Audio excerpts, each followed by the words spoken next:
Freddy Fazbear is back, but this time he's coming for the big screen. Will this adaptation of the wildly popular video game give you a fright, or do these cuddly animatronics just bite? Let's find out. Before we get started, don't forget to leave a like, that helps the channel out a lot. And stay tuned to the end of the video where I have a special announcement. The main story revolves around Mike Smith, played by Josh Hutcherson, who, let's face it, hasn't really changed his look much since his Future Man days. Mike is pretty much troubled by his childhood trauma, and he needs to sleep at night in order to relive his past instead of living in the present. So when he gets a job that requires him to stay awake at night, it's not just those haunting dreams that he has to watch out for. Something is seriously not right with these animatronics. What I will say this movie does right, it's keeping the look of the mascots that we've come to know and fear. Freddy, Bonnie, Chica, and Foxy all add to that nostalgia fear. However, that PG-13 rating means that the kills are either cut away from before you actually see them, or hidden in the shadows, or just very vanilla ice cream jump scares. One standout scene is when one of the characters gets bit completely in half. Although they only showed a shadow of what happened and apparently blood doesn't exist, the sheer horror and quickness of that moment does leave a mark.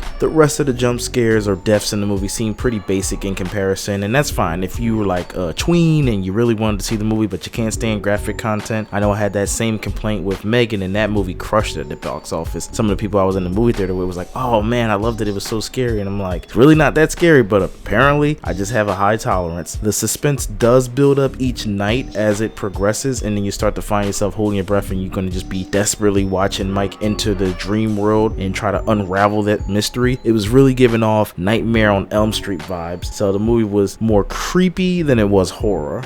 Even with, you know, that pacing issue aside, the movie's ending was so much better than what came before it, and it does leave room for a sequel, which is almost given considering the immense popularity of the Five Nights at Freddy IP. So I would say Five Nights at Freddy's is a definite recommendation for fans of the games and its lore, because if you're like me and you only watch the MatPat videos, then you're a fan of the lore. At least you're already acquainted with the animatronic horrors or the game, and or maybe look, if you're just a horror fan and you want something that's spooky, that's light on gore, this film is worth your time. This is a good film, no texting required. I'm gonna give Five Nights at Freddy's 7.5 Fazbear's pizzas out of 10. So what did you think of Five Nights at Freddy's? Did you like it? Did you love it? Did you hate it? Did you even see it? Let me know in that comment box below, and let me know this year, what was your favorite horror movie that dropped? Mine's is probably Saw X. I think that's my favorite, but I'm looking forward to seeing Thanksgiving. That's coming out in about 2 weeks. But for more news and movie reviews, hey, check out our thoughts on Killers of the Flower Moon, and for everything else, you're already in the right place. CPG.